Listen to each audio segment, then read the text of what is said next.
couple of days. Water was used previously for the smaller fires because there were surface fires, but this is not advised for this particular fire, which has reached the subsurface level and smoldering. So we will have to use heavy materials like gravel and sand to bury it as I speak. I know up till late last night, these operations were taking place at the Beacon Dam. Minister Ramdial, thank you for chatting with us this morning. We appreciate your time and your contribution. No problem. Thank you a lot. You're quite welcome. We've been talking to Minister of State in the Ministry of the Environment and the Water Resources, the Honourable Ramona Ramdial, about the way forward with the Beetham landfill, long-term, medium-term, and certainly short-term, as Port of Spain continues and Environs continues to grapple with the smoke. They're calling it Port of Smoke now. Anyway, 17 after 6 o'clock. You all be careful as you go out there, especially with young kids who may have, and anyone who may have respiratory problems. Changing gears now, 6:17 on First Step. On set with me is our attorney at law, Martin George. Mr. George, good morning. Hi, good morning. Thank you for joining us this morning. A lot of main topics to talk about. The bail bill is passed. Yes.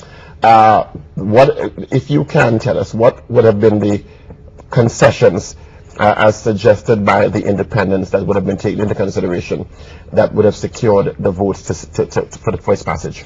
Well, I think one of the things that was mentioned, particularly when one looks at the contribution by Senator Prescott, Elton Prescott, and you look also at the contribution by Senator Vera, Anthony Vera. Mr. Vera gave his experience of being a prosecutor in another jurisdiction, and what they were concerned about is that you ensure that you do not remove ultimately the judicial discretion, because what they're saying is that, look, while it is that we want to achieve these changes, we want to make this difference in terms of expanding the categories of offenses for which you will say that, look, up to 120 days no bail is allowed. They're saying that, look, you must be careful not to put a fetter on the jurisdiction of the judicial officers in that regard. So I think those were some of the main concerns that were expressed during the debate. And I think the Attorney General responded, and he indicated that, look, some of those provisions and checks and balances are already in place, and therefore it would not be something that you need to have any fear or concern about.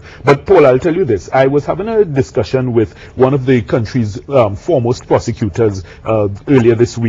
That's Mr. George Busby. And one of the things we were looking at is that while this is an excellent initiative in terms of trying to stop it at the back end, he was saying that, look, he's concerned that at the front end, in terms of police response and detection, he says that these are things that we really need to look at, and I couldn't agree more, because when you consider it, Paul, the response, first of all, of the police is not satisfactory. In other words, when a citizen calls the police, they feel no sense of satisfaction that, look, they are going to respond, or they're going to respond in a timely manner. I mean, we still have instances of police officers responding hours later or days later to an incident, or sometimes not at all. Thank you. And then you ask yourself, where are the detectives in the police service? Is it that our detectives have been removed and are now patrolling the streets with soldiers? That's not the role of a detective. A detective is somebody who you're supposed to have going undercover, infiltrating the gangs, whatever, getting the information, and then being able to crack a case. But if you don't have that, if you've removed the detectives, then you clearly are not going to have the ability to solve the crimes. Just dealing with a quick recap, the amendment to the bail bill now gives the law enforcement officials the ability to deny bail when a charge is laid to someone who would have committed a crime within the last 10 years and been convicted. And there's also an expansion of the number of offenses that now falls under this. Just to go through the offenses that would have been expanded. I know there was some concern about that, but a lot of that would have been taken into consideration in getting the bill actually passed. Yes, well, the thing is, what happens is that basically this follows from, if you recall, the Bail Amendment Act of 2010, which under the PNM, which was originally passed. And what has happened is that the government has looked at it and they felt that, look, there is a need to expand the categories, and you have a list of specific offenses which were put in the schedule. You have things like possession of imitation firearm in pursuance of a criminal offense, larceny of a motor vehicle, perverting or defeating the cause of public justice, arson. So they've sought to expand the categories of offenses for which they will say, look, up to 120 days, you cannot apply for bail. But of course, tied into this, Paul, is the need to ensure that your judicial system is now, up to par in terms of meeting this requirement. Because if it is that you are not going to have say for instance, okay, if the first one deals with firearms, right now it takes sometimes up to 3 years, sometimes 4 years for you to get back an exhibit from the Forensic Science Center. Let's talk about a lot of this is predicated on something that there has been so much lamenting about: police work.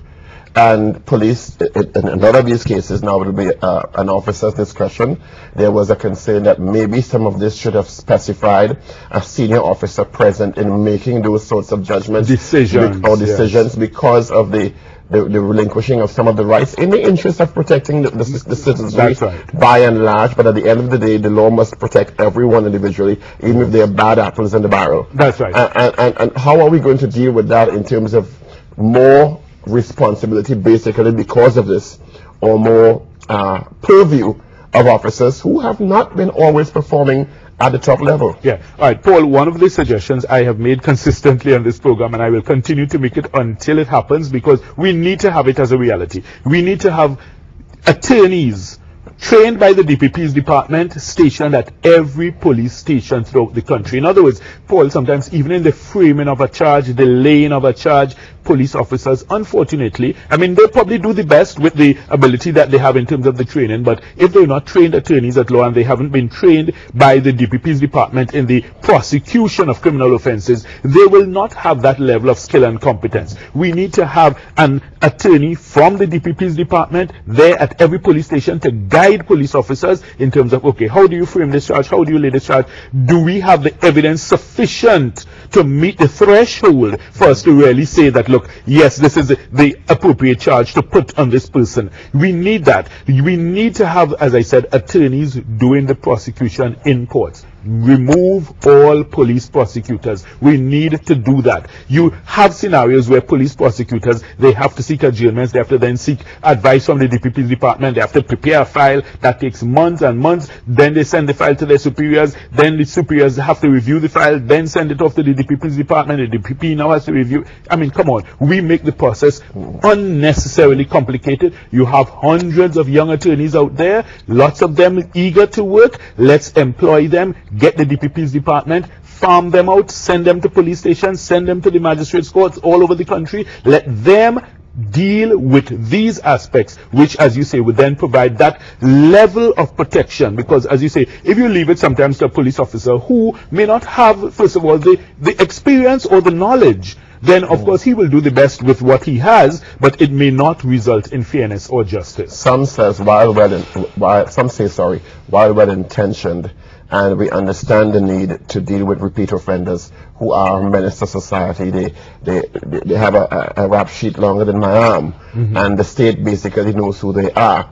But because of inadequate evidence gathering, etc., they've been allowed to flout the loopholes in the system. This is basically almost, if we don't deal with the real problem, which is evidence gathering, proper policing, all we're doing is kicking the can 120 days down the road. You basically delaying the problem. Just kicking the can down the road. It's like a situation where you have a bottleneck on a highway, and you remove this obstruction, you put it a little further down. And I'm not saying the Attorney General isn't right to give the officials more options in terms of dealing with the repeat offenders, but at the end of the day, it still comes back to gathering evidence, even in those 120 days, to make sure that the charge sticks and the criminal justice system can deal with these individuals effectively. Otherwise, in 120 days, back out. And then at that point, you have absolutely no basis for denying them bail, if you understand me, because you've had more than sufficient time to do what you have to do. So if you do not do it in that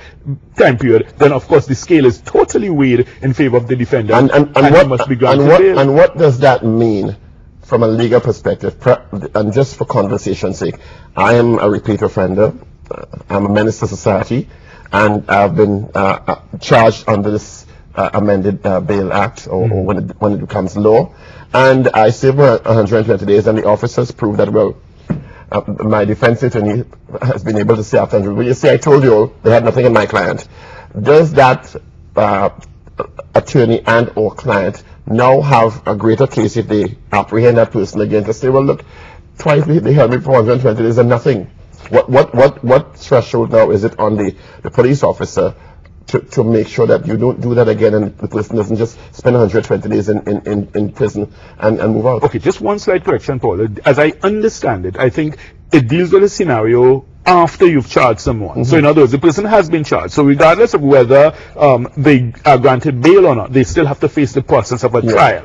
So what we have to be concerned about is the judicial system and the mechanism to ensure that the trial occurs in a timely manner and not frustrate the effect of this amendment. Because in other words, as you say, if it is that you know for sure in 120 days, nobody's going to be ready. The prosecution is not going to be ready. The police still don't have their evidence ready because they haven't gotten it back from forensic science or wherever. Then you really are, as you say, pushing the problem down the road. And that is the issue. That is the issue. I know there's great hope that things will change in 6 months, but based on what we've seen, and based on the backlog of cases and the delays that we've seen, a lot of these cases are not going to be called in 3 months. I tend to agree with you. A lot of these cases are not going to have the support of evidence that can secure convictions. I tend to agree so, with you. So, it's going to frustrate the intent of all the this legislation. Yeah, of the legislation. It's a good measure if it is that all the backup systems are in place, but we must admit they are not. That's a big if. Yes, the reality is that they're not. They're not. You're a member of the Police